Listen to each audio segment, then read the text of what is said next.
దేవుని నామానికి మహిమ కలుగునుగాక. మన ప్రభువును రక్షకుడైన యేసుక్రీస్తు వారి నామంలో మీ అందరికీ కూడాను నా హృదయపూర్వకమైన వందనాలు, శుభములు మీకు చెల్లిస్తున్నాను. ఒక వ్యక్తి చనిపోయే ముందు ఆ చివరి మాటలు అనేక మంది ఆ మాటల మీద మనసు పెడతారు. చివరి మాటలు అది వాస్తవంగా వారి జీవితాలలో జరిగినవి చెప్తారు అన్న ఉద్దేశంతో ఆ చివరి మాటలను ఆసక్తిగా వింటారు. ఏదైనా రహస్యపు మాటలు చెప్తున్నారేమో, ఏదైనా మన కొరకు ఆస్తి దాచి రాసి ఉన్న ఆ కాగితాలు ఎక్కడైనా పెట్టారేమో, ఏ బ్యాంకులో ఎంత బంగారం డబ్బు ఉందేమో, ఆ దాపరికమైన మాటలు చెప్తారేమో. దానికోసం చాలా ఎదురు చూస్తూ ఉంటారు. కానీ మన ప్రియ ప్రభువారు ఉదయం 9 గంటల నుండి 3 గంటల వరకు ఆ శిలువ మరణ యాతనలో పడుతున్నప్పుడు పలికిన 7 మాటలు మానవ జాతి కొరకే. ఆ 6 గంటలు నీ కోసం నా కోసమే యాతన పడుతూ ఆ మాటలు పలికాడు. 6 అన్న సంఖ్య మానవునికి వర్తిస్తుంది. ఈ 7 మాటలు మానవుని జీవితానికి 7 ఉపదేశాలు. ఈరోజు నేను మీకు అందిస్తున్న పరిశుద్ధత్వ ద్వారా అందిస్తున్న ఈ సత్యాన్ని స్కిప్ చేయకుండా చివరి వరకు ఆసక్తిగా విని అందులో నా ఆత్మీయ విషయాలు మీరు నేర్చుకుంటారని నేను ఆశిస్తూ ఉన్నాను. ప్రియులారా, సిలువలో పలికిన 7 మాటలలో మొదటి మాట గురించి, రెండవ మాట గురించి 2 వీడియోలు పెట్టాను. 3వ మాట గురించి ఈ వీడియో పెడుతున్నాను. 3వ మాట ప్రభువారు పలికిన ఆ 3వ మాట చాలా ఆసక్తికరమైనది. యోహాను సువార్త 19వ అధ్యాయం 26, 27 వాక్యాలు చదువుతున్నా. యేసు తన తల్లియు తాను ప్రేమించిన శిష్యుడును దగ్గర నిలుచునుట చూచి, అమ్మా, ఇదిగో నీ కుమారుడు అని తల్లితో చెప్పాను. తర్వాత శిష్యుని చూసి, ఇదిగో నీ తల్లి అని చెప్పాను. ఆ గడి నుండి ఆ శిష్యుడు ఆమెను తన ఇంట చేర్చుకొనెను. మానవుని యొక్క జీవితంలో తల్లిని జ్ఞాపకం చేసుకోవడం మన జీవితాలకు ఒక ధన్యత. అమ్మా అనే పలుకు చాలా మధురమైనది. అమ్మా అని పిలిచినప్పుడు ఆ తల్లి నిద్రలో అయినా సరే, ఎంత దూరంలో ఉన్నా సరే, ఆ కేక అమ్మా అనగానే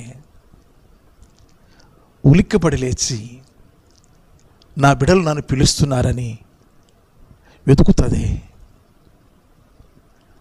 అందుకోసమే తల్లి ప్రేమ చాలా చాలా మానవుని జీవితంలో శ్రేష్టమైనది. ఈరోజు నా ప్రియ దేవుని పిల్లరా, జీవితంలో మనకు జన్మనిచ్చిన తల్లిని సన్మానించాలి, ఆమెను గౌరవించాలి, ఆమె మీద లక్ష్యం ఉంచాలి. సిలువలో ఈ 3వ మాట నేర్పుచున్న సత్యం అదే. ఆమెను గౌరవిస్తున్నాడు, అమ్మా అని పిలుస్తున్నాడు. అమ్మా అని పిలుపులో ఆ తల్లి మరియా ఎంత మాధుర్యాన్ని ఆస్వాదిస్తుందో, ఎంత మాధుర్యాన్ని ఆస్వాదిస్తుందో. యేసు ప్రభుల వారు మరి కొంతమంది స్త్రీలను అమ్మా అని ఆయన పిలుచుకున్నాడు. వరుసగా మీకు నేను జ్ఞాపకాన్ని తీసుకొస్తా. చూద్దామా? మత్తయి సువార్త 15వ అధ్యాయం 28వ వాక్యంలో ఆమె ఒక కనాను స్త్రీ.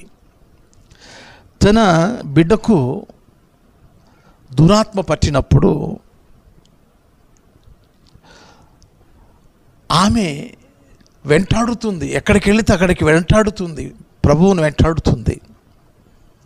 వెంటాడుతున్న తరుణంలో వారు కాదన్నా, శిష్యులు కాదన్నా వెంటాడుతూనే ఉంది. ప్రభువా, ఎక్కడికి వెళితే అక్కడికి వస్తుంది ప్రభువా.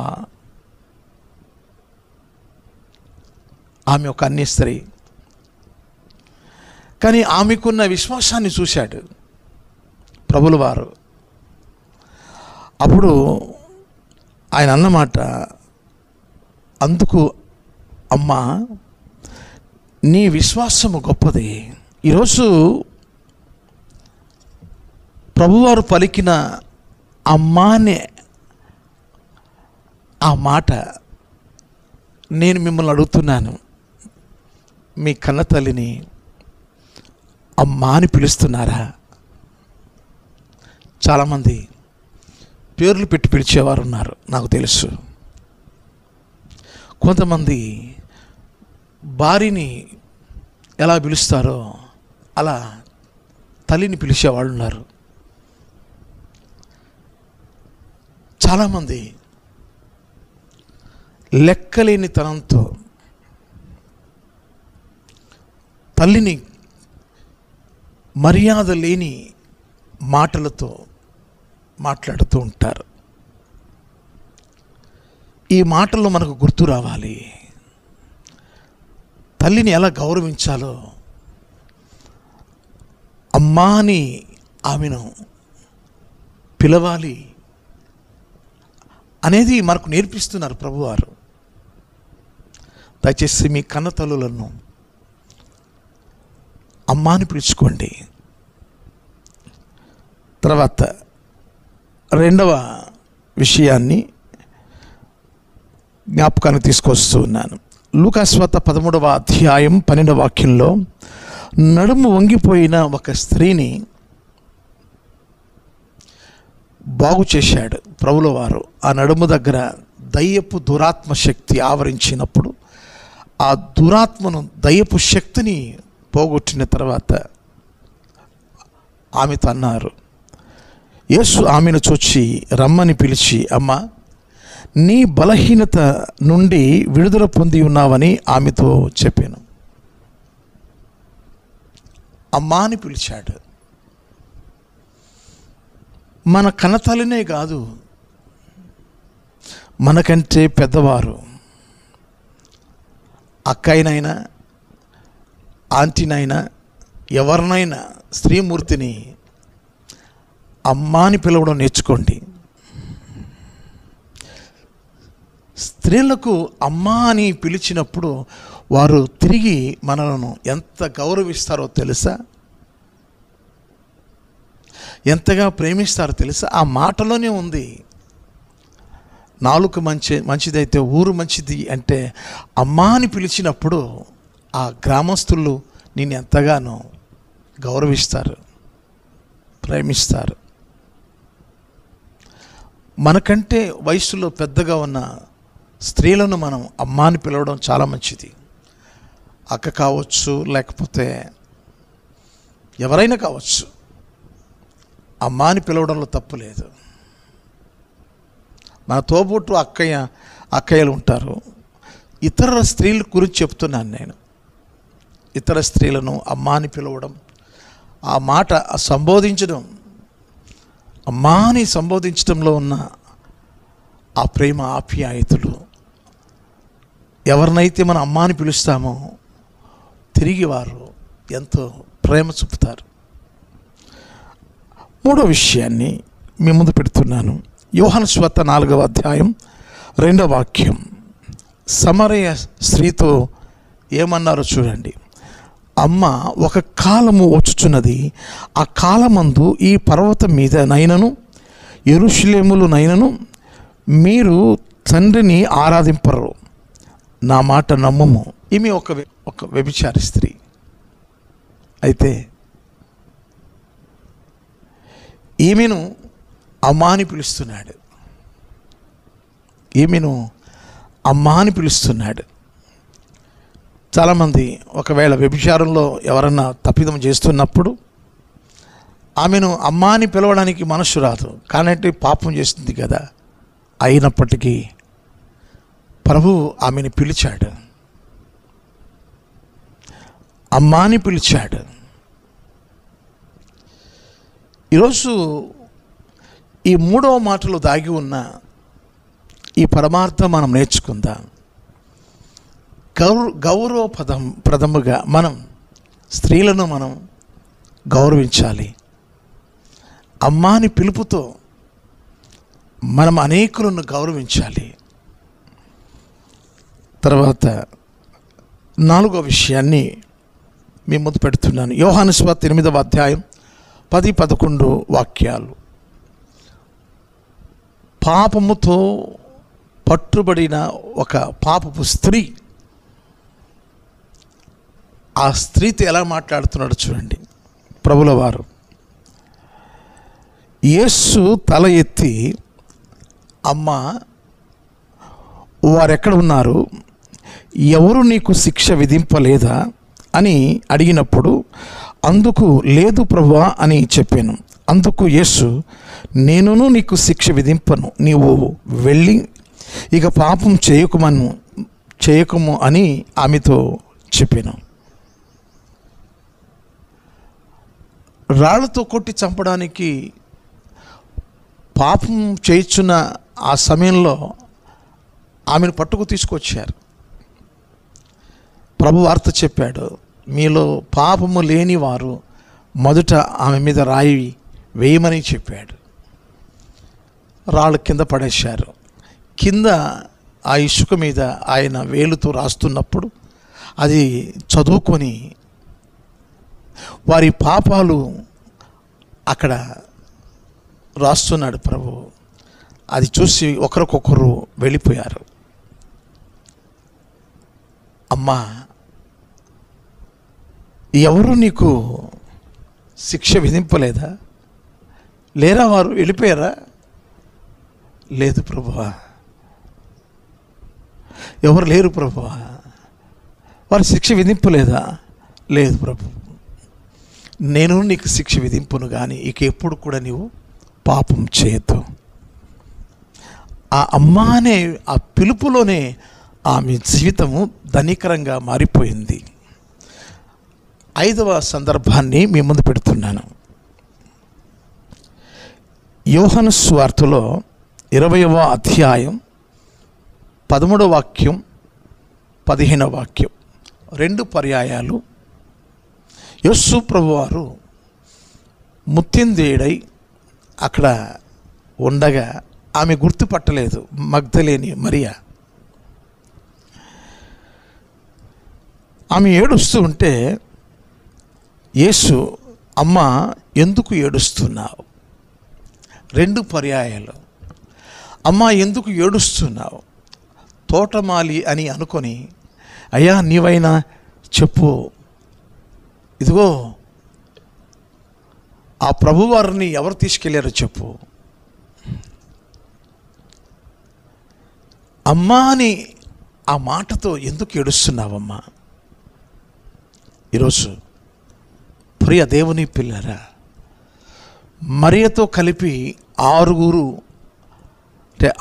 స్త్రీలను ఆయన అమ్మాని సంబోధించి పలకరించి ఆ మాతృ ప్రేమను ఆయన తెలియపరిచినాడు. ఆ మాతృ ప్రేమను తెలియపరిచినాడు. ఈరోజు సాటి విధవరాలన్నా, వారు దిక్కు దశ లేకపోయినా కొంతమంది స్త్రీలను కనబడినప్పుడు చాలా చులకన అభిప్రాయంతో మాట్లాడుతూ ఉంటారు. రక్షణ పొందిన దేవుని పిల్లలకు చెప్తున్నాను, అమ్మాని సాటి స్త్రీలను మీరు ఆ మాటను ఉచ్చరించండి. ఆ మాటను మీరు ఉచ్చరించి ఆ ఆప్యాయత, ఆ మధురమైన ఆ మాట అమ్మాని పలికినప్పుడు వారు ఎంతో ఆదరణ పొందుకుంటారు. ప్రభు అమ్మాని ఆ మాట మాట్లాడుతున్నప్పుడు ఆ మాట చేత ఆ తల్లిని ఆదరిస్తున్నాడు, ఆ మాట చేత ఓదార్స్తున్నాడు.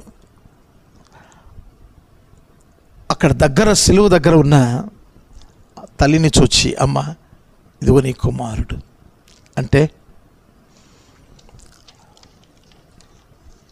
కుమారుడు ఉండడం చేత ఆ ఇంటిలో తల్లికి ఎంతో ఆదరణ. ఆ తల్లి కుమారుని చూస్తూ ఉంటుంది. ఆ కుమారుడు ఆ తల్లిని ఏ రీతిగా చూడాలో తన కష్టార్జితంలో నుంచి ఆహారం పెట్టడమే కాకుండా ఆమెకు ఆశ్రయం, ఆమెకు కావలసిన అక్కర అన్ని కుమారుడు చూస్తుంటాడు. ఇదిగో నీ కుమారుడు అంటే బాధ్యతను అప్పగిస్తున్నాడు, బాధ్యతను అప్పగిస్తున్నాడు. ఈరోజు ఆ బాధ్యత ఎటువంటిది అంటే, నాకు ఇంకా ఎవరున్నారు నా దిక్కు నా దశ, నన్ను చూసే కుమారుడు, నన్ను ఆదరించే కుమారుడు లేడు అనకుండా ఆ స్థానాన్ని ఇదిగో నీ కుమారుడని అప్పగిస్తున్నాడు. బాధ్యత. ఈరోజు ప్రియ దేవుని పిల్లర, కుమారుని స్థానంలో నీవు ఉన్నప్పుడు నీ తల్లిని పోషించాల్సిన బాధ్యత, నీ తల్లిని ఆదరించవలసిన బాధ్యత. మీరు భోంచేశారనుకోండి, అమ్మ భోంచేసావా, ఇంకా భోజనం చేయలేదా, ఆఫీస్ నుంచి వచ్చినప్పుడు అమ్మతో చక్కగా మాట్లాడి యోగక్షేమాలు, ఈరోజు ఎలా గడిచిందమ్మా అని కొన్ని మాటలు మాట్లాడుచున్నప్పుడు ఎంత బాగుంటుంది, ఎంత సంతోషం. ఈరోజు ప్రియ దేవుని పిల్లరా, ఓ చక్కని మాట నేను మీకు చెప్పాలని ఆశిస్తూ ఉన్నాను. ఎఫెసీయులకు రాసిన పత్రిక 6వ అధ్యాయం 2-3 వాక్యాల్లో, నీకు మేలు కలుగునట్లు నీ తండ్రిని నీ తల్లిని సన్మానింపుము, అప్పుడు నీవు భూమి మీద దీర్ఘాయుష్మంతుడు అగుదువు. ఇది వాగ్దానముతో కూడిన ఆజ్ఞలలో మొదటిది. దీర్ఘాయుష్ మనకు కావాలి, మన జీవితంలో మేలులు జరగాలి అంటే మన తల్లిని మన తండ్రిని సన్మానించాలి. సన్మానించడం అంటే ఆ ఉచ్చారణ, సంబోధన, అమ్మా నాన్న, ఇలాగా అమ్మాని ఆ పిలిచే ఆ ఉచ్చారణ, ఆ సంబోధన ఆ తల్లిని ఎంత ఓదారుస్తుందో, ఎంత బలపరుస్తుందో. ప్రియ దేవుని పిల్లరా, గుడ్డి కన్నా మెల్ల నయము అన్నట్టు ప్రభువారు కుమారుని స్థానంలో యోహానును అప్పగించితే ఆమె జీవితంలో కొంతవరకైనా తెప్పరిల్లుతుందని, కొంతవరకు ఆమె ఆదరణ పొందుతుందని బాధితయుతంగా యోహాను గారిని అప్పగించినాడు. అసలు శూన్యంలోకి వెళ్లకుండా, అసలు తన జీవితం గుడ్డిగా మిగిలిపోకుండా కుమారుని బాధ్యత యోహాను చూసుకుంటాడు అని అప్పగించినాడు. ఈరోజు ప్రియ దేవుని పిల్లలారా, ఒక్కోసారి మనం ఎక్కడికి వెళ్ళిపోతామో తల్లికి చెప్పం, తల్లి ఎదురు చూస్తూ ఉంటుంది. ఏం చెప్పుకొని వెళ్ళిపోయాడు, ఇంకా రాలేదేంటి అని కడుపు మార్చుకొని ఎదురు చూస్తూ ఉంటుంది. ఒక్కసారి ఆలోచించేయండి కుమారులారా, మనం ఎక్కడికి వెళ్తున్నామో తల్లికి చెప్పి వెళ్ళాలి. అది బాధ్యత. అమ్మా, నువ్వు తినేసి పడుకో, నేను పని మీద వెళ్తున్నాను. ఒకవేళ ఆలస్యమైతే నిద్రపో, భోంచేసుకొని పడుకొని నిద్రపో అని ఆ ఒక్క మాట చెప్తే ఎంత బాగుంటుంది. చాలామంది ఏమంటారంటే, ఎల్లుండి రామా, నేను చచ్చిపోతామా, ఇలాగా పెడగా మాట్లాడుతూ ఉంటారు. ఏం చెప్పాలా ఏంది, ఎన్నో పనులు ఉంటాయి మాకు, నీ పాటికి నువ్వు తిని పడుకోవచ్చు కదా, నా కోసమే ఎందుకు ఎదురు చూడాలి, ఇలాంటి పెడగా మాట్లాడుతూ తల్లి ప్రేమకు ప్రతిగా బాధను కలిగిస్తూ ఉంటారు. బాధ్యత అవసరం. నీ తల్లిని చూచే బాధ్యత నీకు అవసరం. ఎందుకంటే నీవు దీర్ఘాయుష్మంతుడుగా జీవించాలి అంటే ఆ తల్లిని అమ్మాని పిలిచి బాధ్యతగా ఆమెను పోషించుకోవాలి. నా చిన్ననాడు జరిగిన సంఘటన మీ ముందు పెడుతున్నాను. అప్పుడే కాలేజీకి నేను వెళుతూ ఉన్నాను. ఓ తల్లి నా దగ్గరికి వచ్చి ఇలా బాధపడుతుంది. అయ్యా, నా కుమారుణ్ణి నేను కని పెంచి పెద్ద చేస్తూ ఉన్నాను. వాడు పెరిగి పెద్దవాడైపోతూ ఉన్నాడు. ఈనాటికి వాడు అమ్మాని పిలవలేదయ్యా. ఈనాటికి కూడా వాడు అమ్మాని పిలవలేదయ్యా. చూశారా, వాపోతూ ఉంది. నేను కని పెంచి పెద్ద చేస్తూ ఉన్నాను, వాడు పెరుగుతున్నాడు, కానీ వాడు అమ్మాని పిలవలేదయ్యా, నన్ను అమ్మాని పిలవలేదు. కలిచి వేసింది నా హృదయం. ప్రపంచంలో ఇలాంటి వారు ఉన్నారా? అమ్మాని పిలవలేదయ్యా వాడు. ఈ మధ్య నేను వెళితే వాడు లేడు, ఆమె మిగిలి ఉంది. ఏమ్మా, అబ్బాయి ఏడి? చనిపోయాడు. చిన్న వయస్సు, చాలా చిన్నవాడు.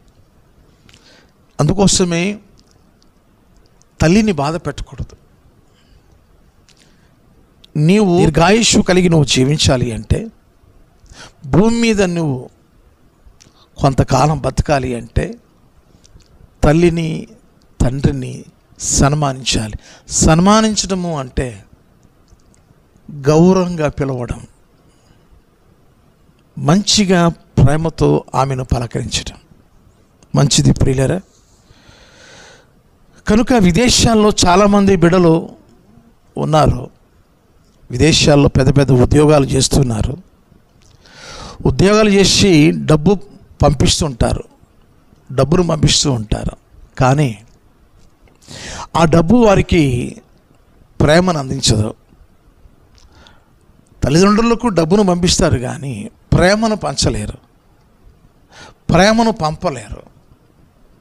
వారు ప్రేమను పొందుకునేటట్టుగా మీరు వచ్చినప్పుడల్లా మీరు వారికి ఎంతో ఆదరణ కలిగించే మాటలు, ఆదరణ కలిగించే, ఓదార్పు కలిగించే మాటలు వారితో మాట్లాడాలి. డబ్బును పంపిస్తున్నారు, బాగానే ఉంది. అదే ప్రేమను అందించగలిగిన అక్కడ కుమారుడు ఉండాలి. అక్కడ వారికి తగిన సమయమందు ఆహారం పెట్టాలి. తగిన సమయమందు వారికి ఆరోగ్య విషయంలో బాధ్యతయుతంగా చూచుకునేవారు కావాలి. ఫారిన్లో ఉండి మనం డబ్బులు పంపించినంత మాత్రాన ఆ మాతృమూర్తులకు సహకారులు ఉండాలి, వారికి సహాయం అందించడానికి సహకారులు కావాలి. అందుకోసమే ఆ శిష్యును చూచి ఇదిగో నీ తల్లి, ఇదిగో నీ తల్లి అని ఎందుకు అప్పగించాడు అంటే,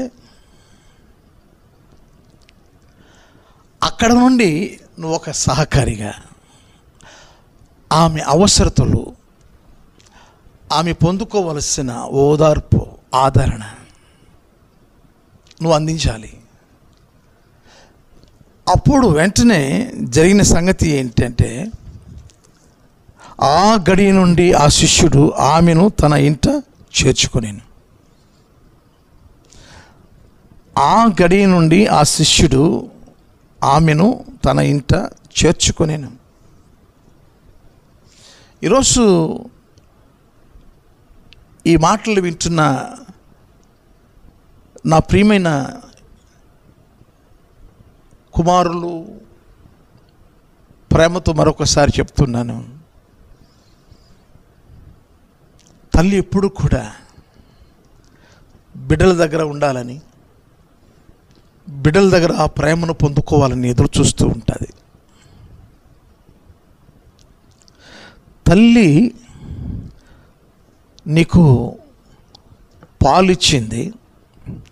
ఆ పాలు ఏమనుకుంటున్నారు? అందులో రక్తం ఉంది.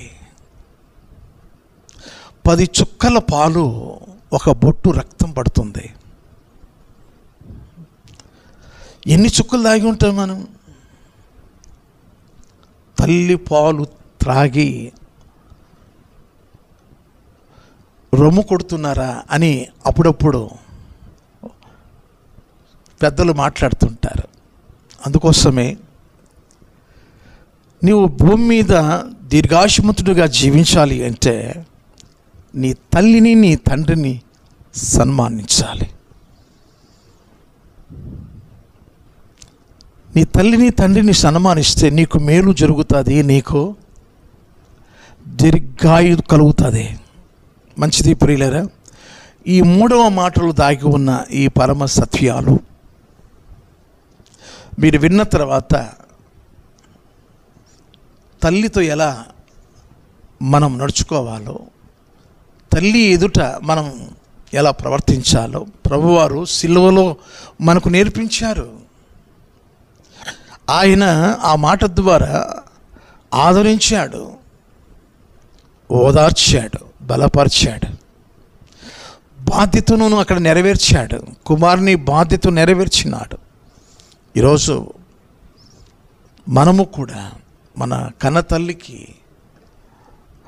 మంచిగా అమ్మాని పిలిచి బాధ్యతగా ఆమె అక్కర్లు తీర్చి ధన్య జీవితాన్ని మనం జీవిద్దాం. ఆమె మనం పెడుతున్న ఏదైనా ఆహారం, ఏదైనా ఆమె తీసుకునేటప్పుడు నువ్వు చల్లగా ఉండు నాయనా, నిన్ను 100 ఏళ్ళు బతుకురా బాబు అని ఆశీర్వదిస్తుంది. పెద్దలు అంటారు, భార్య జోబు వైపు చూస్తుందట, తల్లి నెత్తి మీద చేయి పెట్టి దీవిస్తుందట.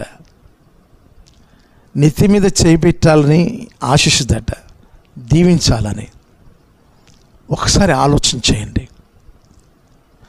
అమ్మా అని ఆ మాధుర్యమైన మాట మీరు కూడా పలికి తల్లి దీవెనలు పొందుకోండి. అట్టి ఆశీర్వాదములు అనుభవించండి. అట్టి కృప దేవుడు మీకు నిత్యము అనుగ్రహించి ఆశీర్వదించునుగాక. May God bless you. మీకు నా వందనాలు. Thank you.